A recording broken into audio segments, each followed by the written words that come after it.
डार्विनवाद धरती पर जीवन के इतिहास और उसकी विविधता को समझाने का एक अलग तरीका है। सबसे पहले डार्विन ने अपने मशहूर काम में इस सोच को सामने रखा था। डार्विनवाद के मुताबिक जीवन में बदलाव किस्मत और मौके, चुनाव की ताकत और दायरा, अनुकूलन, प्रजातियों के बारे में सोच और बदलाव की रफ्तार और तरीका, इन सब पर टिका है। डार्विन और उनके विरोधियों दोनों ने माना कि डार्विन का तरीका इन बातों में सबसे अलग था। समय के साथ डार्विनवाद में बदलाव हुए, लेकिन आज भी इसे बाकी सोचों से अलग माना जाता है क्योंकि इसमें इन्हीं बातों पर जोर रहता है। आज भी जब वैज्ञानिक इन मुद्दों पर बहस करते हैं तो डार्विन की सोच का असर साफ दिखता है। वैज्ञानिक सोचें भी वक्त के साथ बदलती हैं। आमतौर पर किसी नई सोच के पीछे किसी खास शख्स या उनके लिखे किसी दस्तावेज का नाम जुड़ जाता है, जैसे डार्विन के साथ डार्विनवाद। कई बार सोच इतनी बदल जाती है कि उसका नाम सिर्फ उसकी पहचान के लिए रह जाता है, लेकिन डार्विनवाद में ऐसा नहीं हुआ। डार्विन का अपना डार्विनवाद और जो बाद में डार्विनवाद कहलाया गया, दोनों में गहरा रिश्ता है। डार्विन के सिद्धांतों ने हमेशा से ही जीव विज्ञान की दिशा तय की है और आज भी डार्विन की बताई बुनियादी बातें ही डार्विनवाद की पहचान मानी जाती है। डार्विन खुद वैसे तो फिलॉसफर नहीं थे, लेकिन उनके समय में लोग उन्हें ऐसा मानते थे। डार्विन की सोच पर उस दौर की वैज्ञानिक बहसों का असर था और उनके विचारों ने भी बाद की सोच को बहुत प्रभावित किया। आज अगर डार्विनवाद का नाम चलता है तो उसकी वजह है वो बुनियादी बातें और सिद्धांत जो डार्विन ने रखे और जो आज भी वैज्ञानिकों के बीच माने जाते हैं। चार्ल्स डार्विन का जन्म 12 फरवरी 1809 को हुआ था और उनका निधन 18 अप्रैल 1882 को हुआ। उनका परिवार ऐसे वक्त में था जब ब्रिटेन में बहुत बदलाव आ रहे थे। डार्विन के दादा इरास्मस डार्विन एक कामयाब और सम्मानित डॉक्टर थे। वे सोच में भी बहुत आगे थे और इंसानों की बराबरी और आजादी की बात करते थे। वे खुद भी प्राकृतिक इतिहास पर लिखते थे और जीवन की शुरुआत को लेकर भी खुलकर अपने ख्याल रखते थे। इरास्मस डार्विन उन लोगों के ग्रुप में थे जो खुले दिमाग से नई नई सोच और खोजों पर चर्चा करते थे। ये लोग बर्मिंघम में मिलते थे और विज्ञान, तकनीक और समाज के मुद्दों पर बात करते थे। इसी ग्रुप में जेम्स वॉट, जोसेफ प्रीस्टली और चार्ल्स डार्विन के दूसरे दादा जोसाया वेजवुड भी थे। वेजवुड ने भी विज्ञान और तकनीक की मदद से अपने परिवार के मिट्टी के बर्तन के बिजनेस को आगे बढ़ाया था। इन लोगों की धार्मिक सोच अलग थी और ये लोग खुलकर अपनी राय रखते थे, जिसकी वजह से कई पुराने ख्याल के लोग इनसे दूरी बनाए रखते थे। इन सब ने अपनी पढ़ाई और सोच में नयापन एडिनबरा से लिया था। ऐसे माहौल में चार्ल्स डार्विन के पिता रॉबर्ट डार्विन ने भी डॉक्टर बनने का रास्ता चुना और उन्होंने जोसाया वेजवुड की बेटी सुजैना से शादी की। सुजैना बच्चों की पढ़ाई को लेकर बहुत सजग थी और उन्होंने अपने बच्चों को यूनिटेरियन स्कूल भेजा, जहां से चार्ल्स की पढ़ाई शुरू हुई। लेकिन जब चार्ल्स सिर्फ 8 साल के थे, उनकी मां का देहांत हो गया। फिर उनके पिता ने उन्हें श्रूसबरी स्कूल भेज दिया।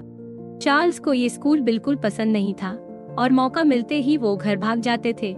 चार्ल्स के बड़े भाई बहन उनका ध्यान रखते थे।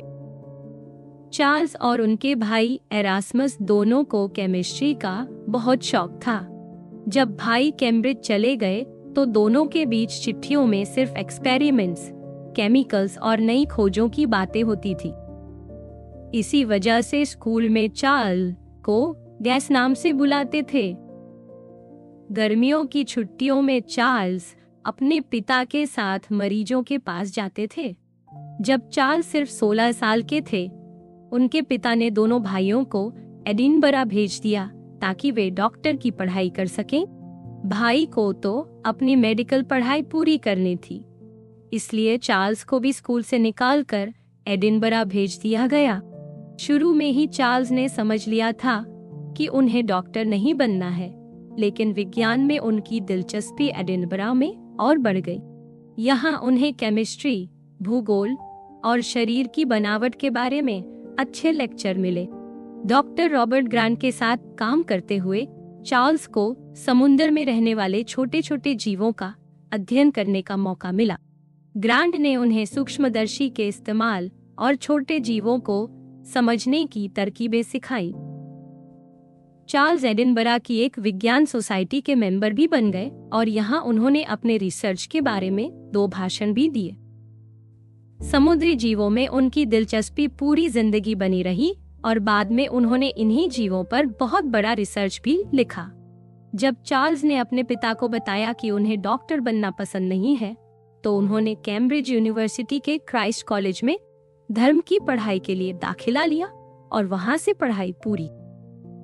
लेकिन जैसा पहले हुआ था, यहाँ की पढ़ाई से भी उन्हें ज्यादा असर नहीं पड़ा। कैम्ब्रिज में रहते हुए उनकी मुलाकात 2 खास लोगों से हुई। एक थे जॉन हेंसलो, जिन्हें पौधों और पत्थरों की जानकारी थी, और दूसरे थे एडम सेज्विक, जो भूगोल के बड़े जानकार थे। हेंसलो और उनकी पत्नी ने डार्विन को अपने बेटे जैसा माना और उनकी वजह से डार्विन को कई बड़े वैज्ञानिकों से मिलने का मौका मिला। कैम्ब्रिज में पढ़ाई के दौरान डार्विन को नेचुरल साइंस में गहरी दिलचस्पी हो गई थी। उन्हें लगा कि उन्हें भी विज्ञान में कुछ अपना योगदान देना चाहिए। डार्विन के विज्ञान की ट्रेनिंग आगे बढ़ाने के लिए एडम सेज्विक ने 2 बार डार्विन को इंग्लैंड और वेल्स में लंबी यात्राओं पर ले गए। वहीं अपने एक भाई बहन के साथ डार्विन कीड़े मकोड़ों को इकट्ठा करने का शौक रखते थे, जो बाद में गंभीर रिसर्च में बदल गया। एडिनबरा और कैम्ब्रिज में डार्विन के जो टीचर थे, उन्होंने उनकी सोच और विज्ञान की तरफ बढ़ने में बहुत बड़ी भूमिका निभाई। हेंसलो की मदद से डार्विन को एक और बड़ा मौका मिला। एक समुद्री जहाज बीगल के कप्तान रॉबर्ट फिट्जरॉय को एक ऐसे साथी की जरूरत थी जो सफर में भूगोल और जीव जंतुओं की जानकारी इकट्ठा कर सके। हेंसलो ने डार्विन का नाम सुझाया और थोड़ी मेहनत के बाद उनके पिता भी मान गए। डार्विन ने इस सफर के लिए हाँ कर दी। बीगल के साथ ये 5 साल का सफर डार्विन की जिंदगी की दिशा तय करने वाला था। इस सफर के दौरान डार्विन ने बहुत गौर से चीजों को देखा, जानकारी इकट्ठा की, खूब पढ़ा और सोचा। उन्होंने चार्ल्स लायल की किताबें कई बार पढ़ी, जिसमें जमीन और जीवन के बदलने के बारे में बताया गया था। इस सफर में डार्विन ने जाना कि वैज्ञानिकों को धरती और जीवन में हुए हर छोटे बड़े बदलाव को ध्यान से समझना और उसका रिकॉर्ड रखना चाहिए। इसी से आगे चलकर डार्विन के विचार और खोजें सामने आई। डार्विन ने देखा कि धरती पर हमेशा कुछ न कुछ बदलता रहता है। कुछ प्रजातियां आती हैं और कुछ खत्म हो जाती हैं। वैज्ञानिकों को चाहिए कि वे इन बदलावों की असली वजह तलाशें। हालांकि उस समय के कई वैज्ञानिक मानते थे कि प्रजातियों में बदलाव सीमित होते हैं और एक प्रजाति से दूसरी में पूरा बदलाव नहीं हो सकता, लेकिन डार्विन ने अनुभव और रिसर्च से आगे चलकर नई सोच सामने रखी। डार्विन पर ये सोच बहुत गहरा असर छोड़ गई थी। उन्होंने अपने अनुभव और पढ़ाई से यही जाना कि जीवों के फॉसिल और अलग अलग जगहों पर उनकी मौजूदगी धीरे धीरे हुए बदलावों की वजह से ही है। डार्विन ने ठान लिया था कि वे ऐसी थ्योरी तैयार करेंगे जो इन बदलावों को अच्छे से समझाए। उनके लिए सबसे अहम पल तब आया जब वे बीगल के सफर के दौरान केप टाउन, साउथ अफ्रीका पहुंचे। यहाँ उनकी मुलाकात जॉन F.W. हर्शल से हुई, जिन्होंने उन्हें और भी ज्यादा प्रेरित किया।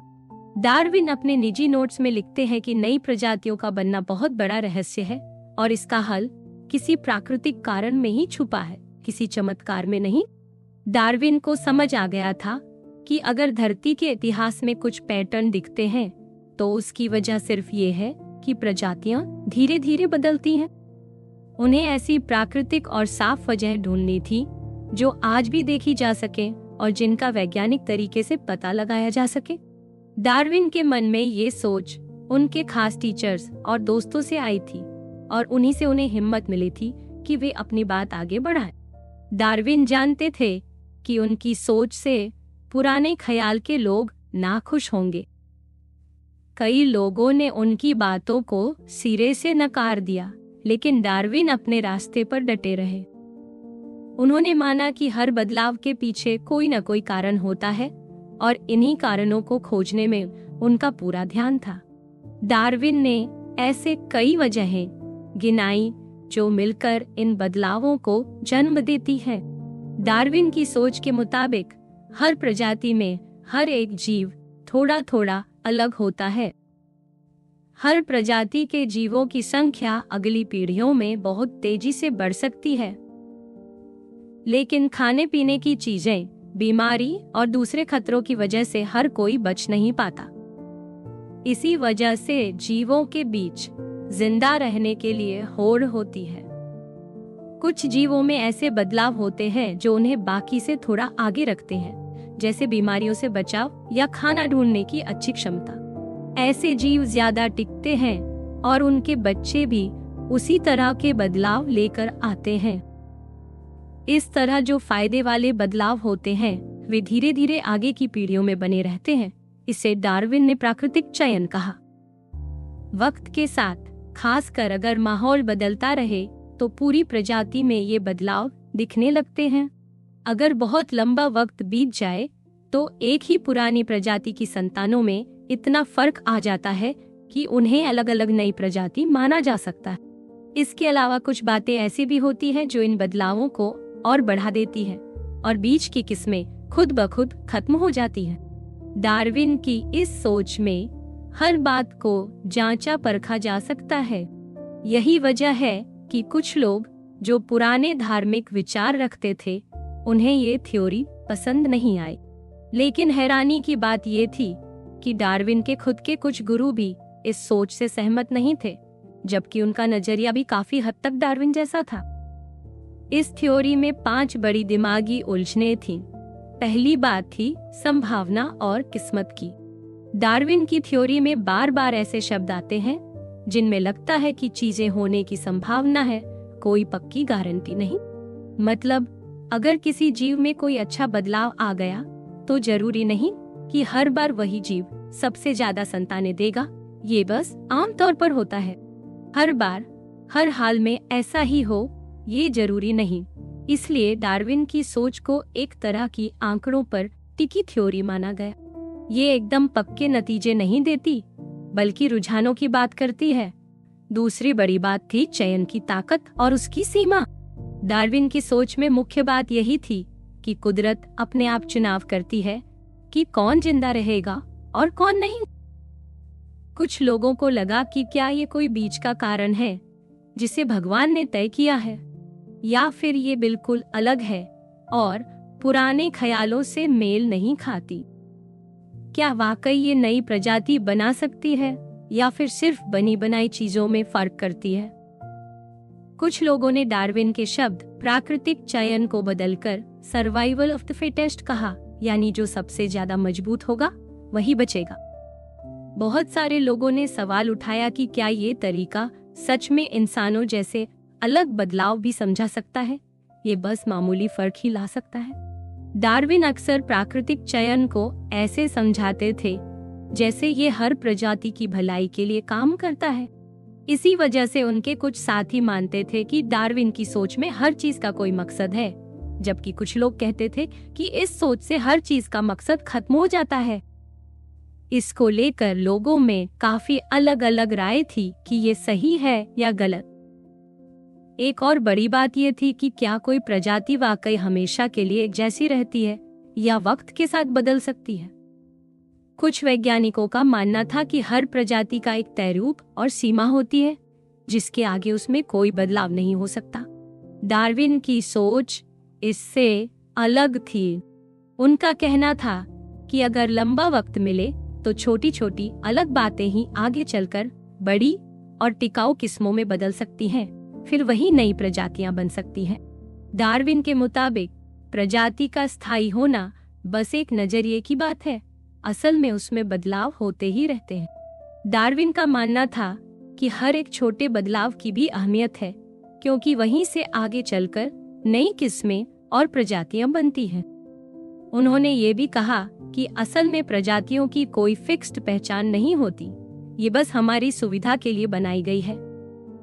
इस सोच से पुराने विचार वाले लोगों को काफी दिक्कत थी, क्योंकि वे मानते थे कि हर प्रजाति की अपनी पक्की पहचान और सीमा होती है।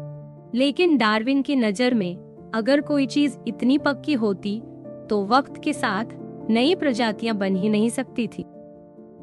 इसी वजह से डार्विन का जोर था कि हमें बदलाव को समझना चाहिए और मानना चाहिए कि ये प्रकृति का हिस्सा है।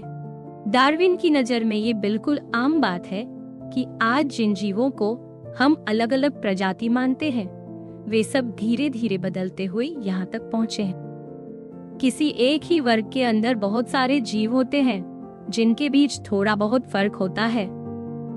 कुछ लोग उन जीवों को कम गिनते हैं, कुछ लोग उसी में ज्यादा किस्में मान लेते हैं। असलियत में दोनों ही तरीके से बात देखी जा सकती है, लेकिन कोई भी तरीका पूरी तरह सही नहीं है। प्रजातियों को लेकर डार्विन की सोच थी कि बदलाव हमेशा धीरे धीरे और बहुत लंबे वक्त में होते हैं। उनका मानना था कि प्रकृति में छोटे छोटे बदलाव जुड़ते रहते हैं और बहुत लंबे समय में नई प्रजातियां बन जाती हैं।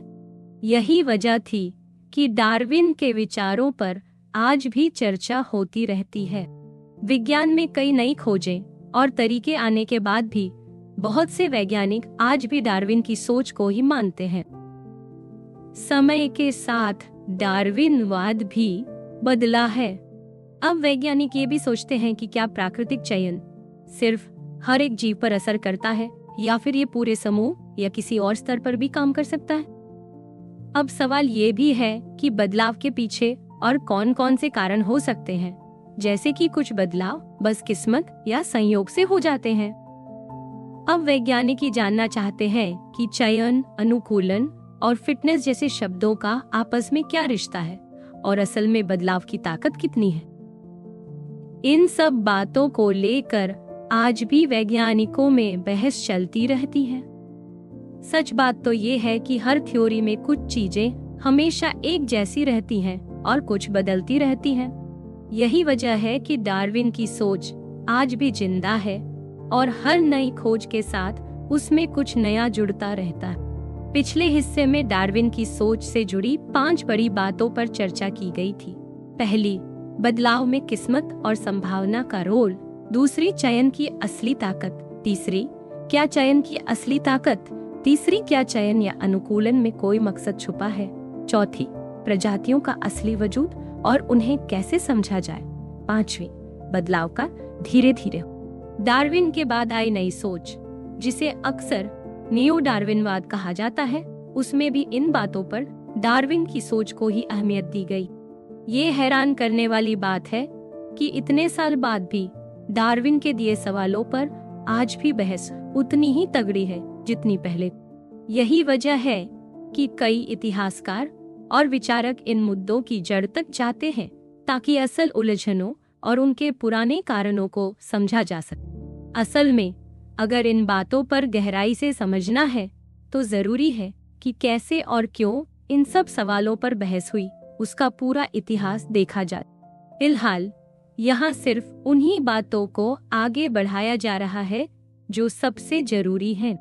डार्विन के मुताबिक बदलाव की शुरुआत होती है हर जीव में फर्क से और फिर उनमें से कुछ बदलाव आगे की पीढ़ियों में टिक जाते हैं। अगर बदलाव किसी के लिए फायदेमंद है तो उसके जिंदा रहने और आगे अपनी नस्ल बढ़ाने के चांस बढ़ जाते हैं।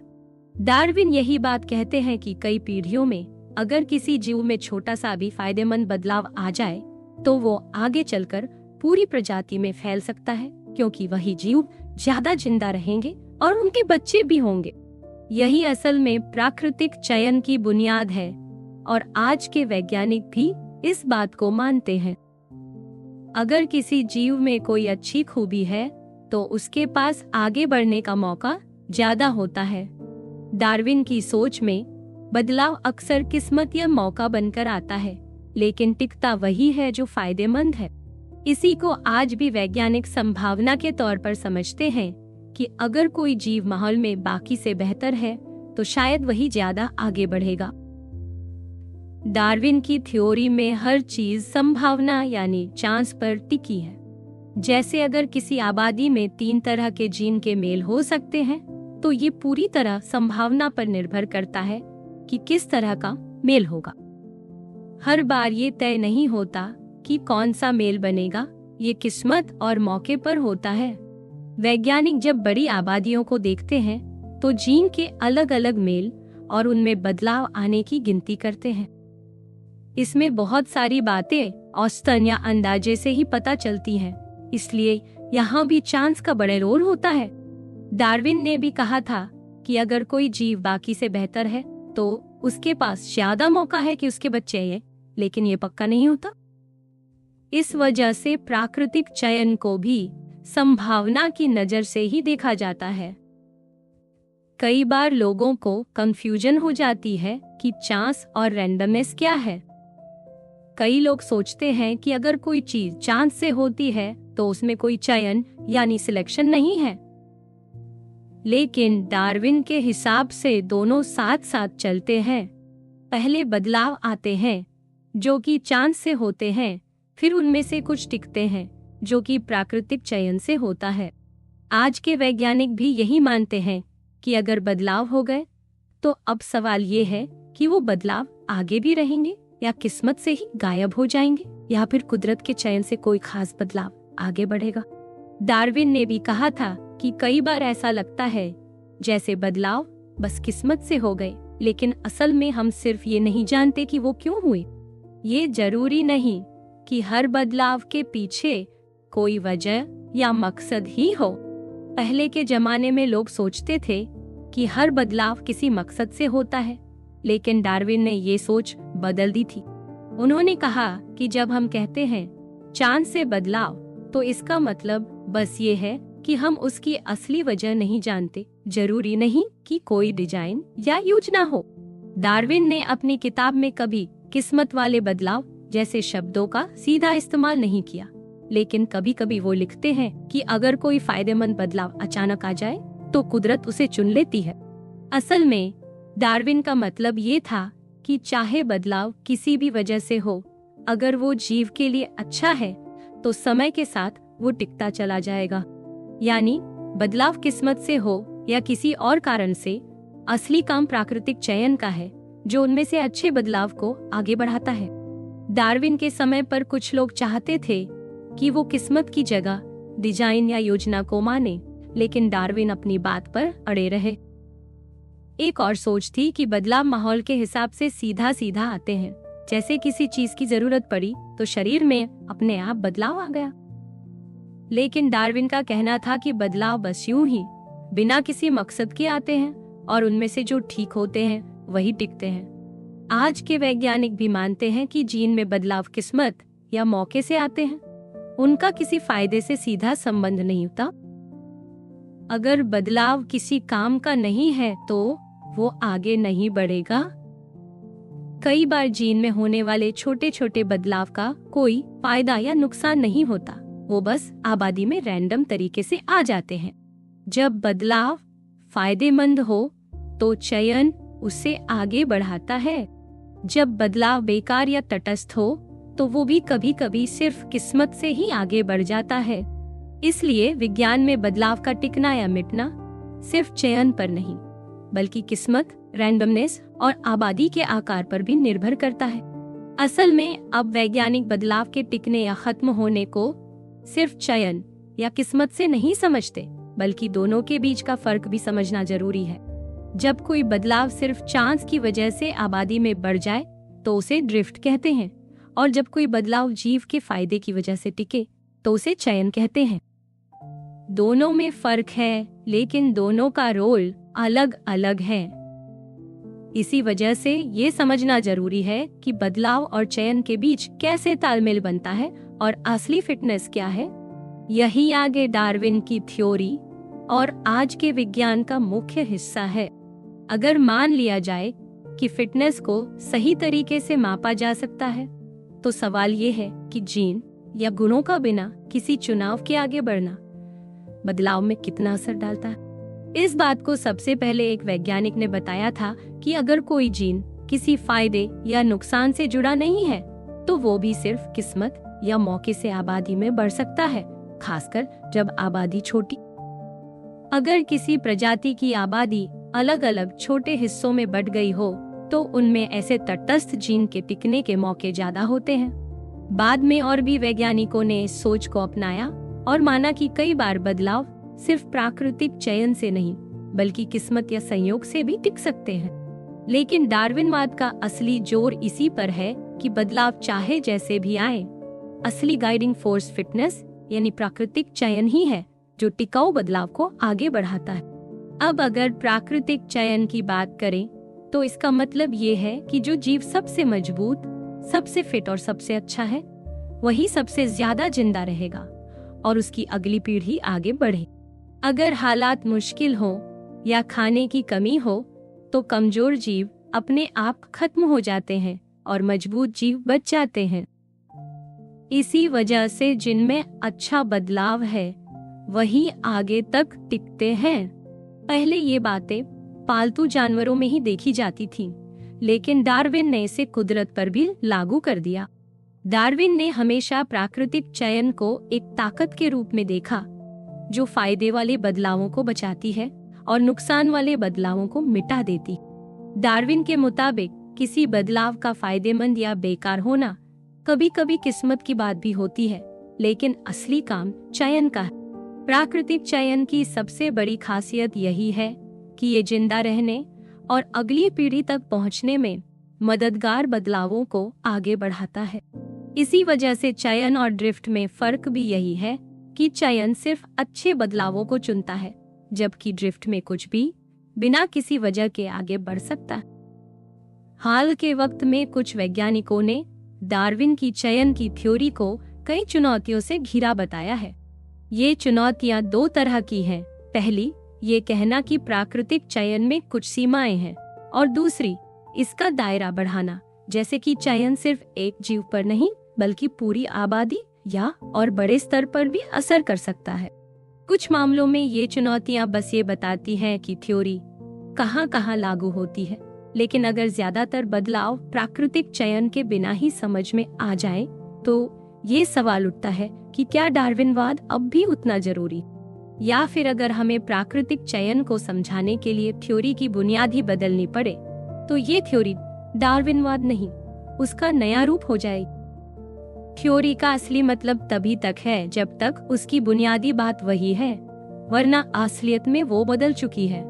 अल्फ्रेड रसल वॉलेस ने डार्विन से कहा था कि चयन शब्द छोड़ दो, क्योंकि ये ऐसे लगता है जैसे कुदरत कोई चुनाव कर रही है, जबकि असल में ये सिर्फ सर्वाइवल ऑफ द फिटेस्ट यानी सबसे मजबूत का बचना।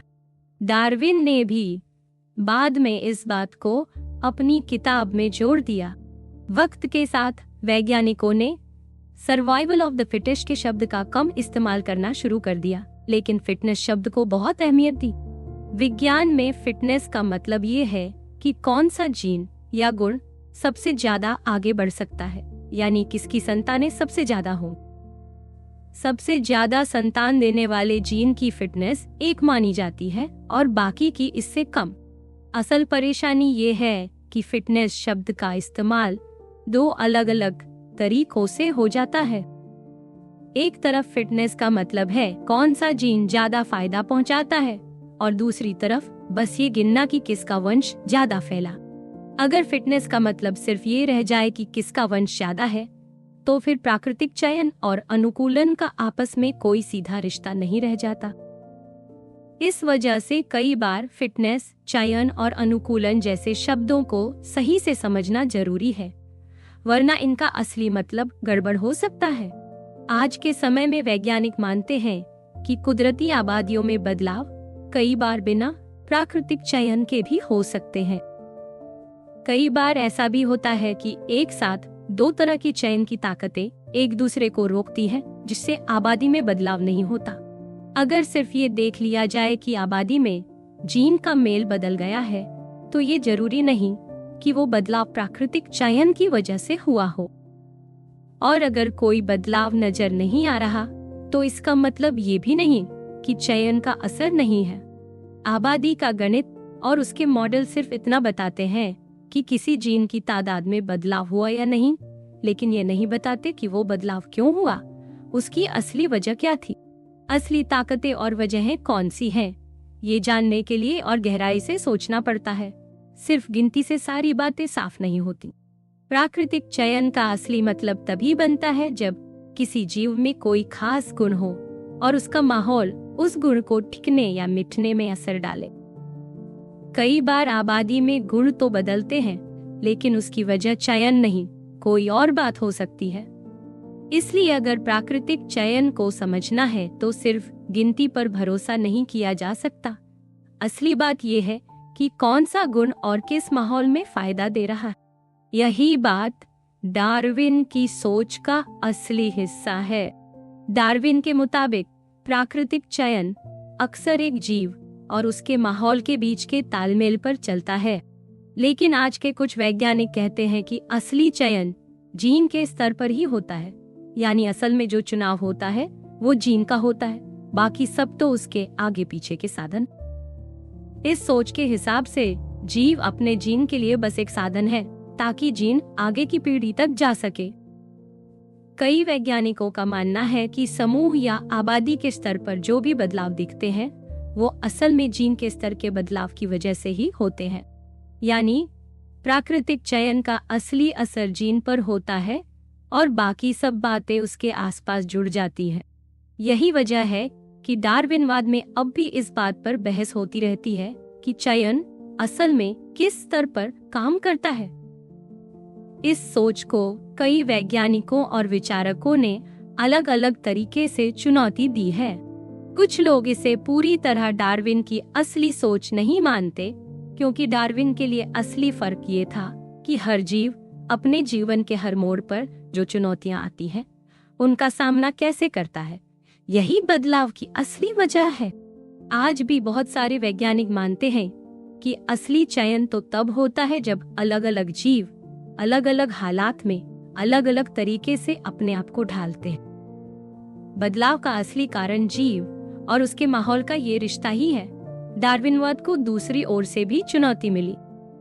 कुछ वैज्ञानिकों ने ये सवाल उठाया कि क्या छोटे छोटे बदलाव ही मिलकर बड़े बदलाव यानी नई प्रजातियां बना सकते हैं, या फिर अलग से कोई बड़ा कारण चाहिए। इसमें एक सोच ये आई कि प्रजातियां भी अपने आप में अलग अलग तरह की इकाइयां हैं, जिन पर समूह के रूप में भी चयन हो सकता है, न कि सिर्फ हर एक जीव या जीन पर।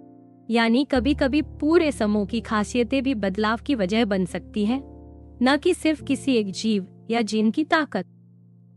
अब बात आती है चयन, अनुकूलन और मकसद की।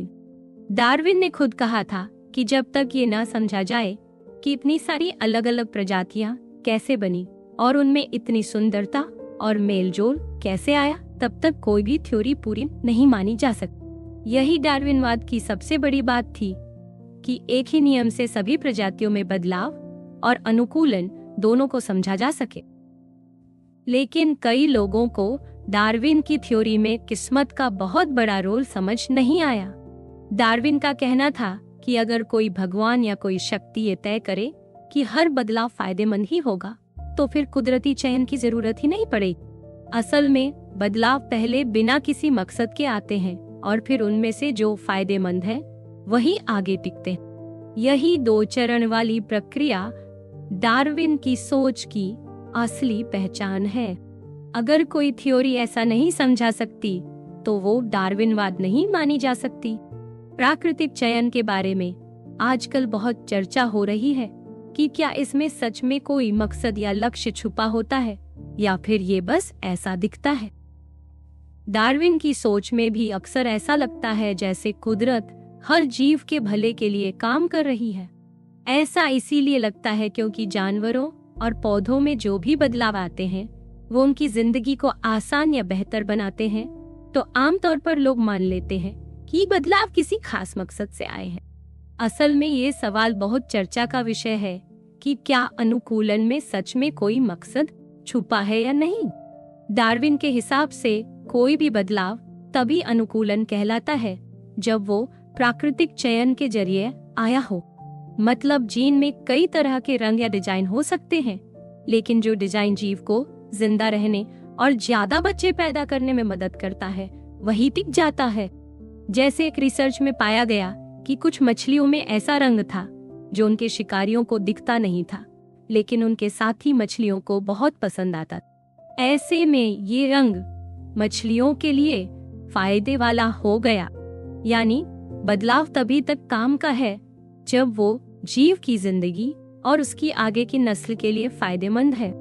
डार्विन की सोच में किसी भी बदलाव का टिकना इस पर निर्भर करता है कि वो बाकी बदलावों के मुकाबले कितना फायदा देता है। यही वजह है कि प्राकृतिक चयन वाली थ्योरी में जो चीज सबसे काम की है वही आगे बढ़ती है। इसलिए प्राकृतिक चयन को एक तरह की मकसद वाली या टेलियोलॉजिकल वजह माना जाता है, जहाँ कोई गुण या बदलाव इसलिए बचा है क्योंकि उसका नतीजा फायदेमंद है। प्रजाति और उसके मतलब को लेकर कई तरह की बातें होती रही हैं। असल में प्रजाति क्या है और प्रजाति नाम का इस्तेमाल कब करना चाहिए, इन दोनों सवालों में फर्क है, लेकिन अक्सर लोग इन्हें एक जैसा समझ लेते हैं। कभी कभी विज्ञान में जब नई जानकारी मिलती है तो हमें ये सोचना पड़ता है कि किस बात को सबसे ज्यादा जरूरी माने ताकि तय किया जा सके कि कौन सा समूह असली प्रजाति है। डार्विन ने भी ये कहा था कि प्रजाति, उपप्रजाति और किस्मों के बीच फर्क उतना पक्का नहीं है जैसे पहले सोचा जाता। ये सीमाएं हमेशा बदलती रहती हैं। एक वैज्ञानिक ने प्रजाति को ऐसे समझाया, प्रजाति वही है जिसमें असली या संभावित तरीके से आपस में मिलकर बच्चे पैदा करने वाले जीव हों और जो बाकी समूहों से अलग हों। यानी जो जीव आपस में मिलकर आगे नई नस्ल बना सकते हैं वे एक ही प्रजाति माने जाएंगे और जो ऐसा नहीं कर सकते वे अलग प्रजाति हैं। इस सोच में भी कई कमियां हैं क्योंकि असल में प्रजाति तय करने का तरीका और असली जिंदगी की जटिलता दोनों में फर्क आ जाता है। डार्विन खुद प्रजाति के बारे में इतना पक्का नहीं थे कि इसकी कोई फिक्स्ड पहचान हो। उनके लिए प्रजाति बस एक तरह से आसानी के लिए बनाया गया नाम था जो एक जैसे दिखने वाले या मिलते जुलते जीवों के समूह के लिए इस्तेमाल किया जाता। इसी सोच को नॉमिनलिज्म कहा गया, यानी असली दुनिया में अलग अलग जीव होते हैं, प्रजाति सिर्फ नाम देने की सहूलियत के लिए बनाई गई है। दूसरी ओर कुछ लोग मानते थे कि प्रजाति एक फिक्स्ड किस्म या टाइप है, यानी हर प्रजाति का एक तय रूप होता है। लेकिन आज की सोच में ये बात लगभग खत्म मानी जाती है क्योंकि वैज्ञानिक मानते हैं कि असली पहचान तो हर एक जीव में ही होती है। प्रजाति का नाम सिर्फ एक सहूलियत के लिए दिया जाता है। असली फर्क तो प्रकृति में दिखने वाले जीवों के अलग अलग होने का। मायर ने कहा कि उसकी बायोलॉजिकल स्पीशीज कॉन्सेप्ट बाकी तरीकों से आगे है। उसके मुताबिक प्रजाति के सदस्य एक जैसे दिखने या किसी तय टाइप की वजह से नहीं, बल्कि अपने आपसी रिश्तों और साझा इतिहास की वजह से जुड़े होते हैं। उसकी सोच ये थी कि अगर किसी भी समूह को प्रजाति मानना है तो सबसे जरूरी है कि उनके बीच असली, ऐतिहासिक, आनुवंशिक और माहौल से जुड़े रिश्ते हों। इसी वजह से ये तरीका और ज्यादा भरोसेमंद है, बजाय इसके कि सिर्फ दिखावे या बनावट से तुलना की जाए। उसने उदाहरण दिया कि जैसे दो भाई एक दूसरे से जुड़े होते हैं, वैसे ही प्रजाति के सदस्य भी आपस में जुड़े होते हैं। जरूरी नहीं कि वे बिल्कुल एक जैसे दिखें। असली बात है कि उनका रिश्ता, उनका इतिहास क्या है। इस सोच में भी छुपा हुआ एक तरह का एसेंशियलिज्म है, जिसमें प्रजाति का मतलब उनके आपसी खास रिश्तों और इतिहास से तय होता है। कुछ वैज्ञानिकों ने तो यहाँ तक कहा है कि हर प्रजाति को एक व्यक्ति की तरह देखा जाए, जैसे सब एक ही वंश या परिवार का हिस्सा हो। वहीं दूसरी तरफ कुछ लोग मानते हैं कि प्रजाति की असली पहचान उसकी विकास यात्रा या उसमें छुपी खासियतों से होती है जो धीरे धीरे बनी है। ये बहस आज भी चलती रहती है कि असली प्रजाति को समझने का तरीका क्या हर बार एक ही तरीका अपनाया जाए या अलग अलग मकसद के लिए अलग नियम रखें। कुछ वैज्ञानिक मानते हैं कि हर रिसर्च का अपना तरीका होना चाहिए, तो कुछ कहते हैं कि बस कड़े विज्ञान के आधार पर बने हुए टेस्ट ही लागू हों। असल में डार्विन की सोच इतनी खुली थी कि आज भी कई तरह की राय उसी से निकली हैं और हर कोई खुद को डार्विन की परंपरा में ही मानता है। यही वजह है कि प्रजाति को पहचानने का कोई एक फिक्स तरीका नहीं बन पाया, बल्कि अलग अलग वैज्ञानिक अपने हिसाब से इसे समझते हैं।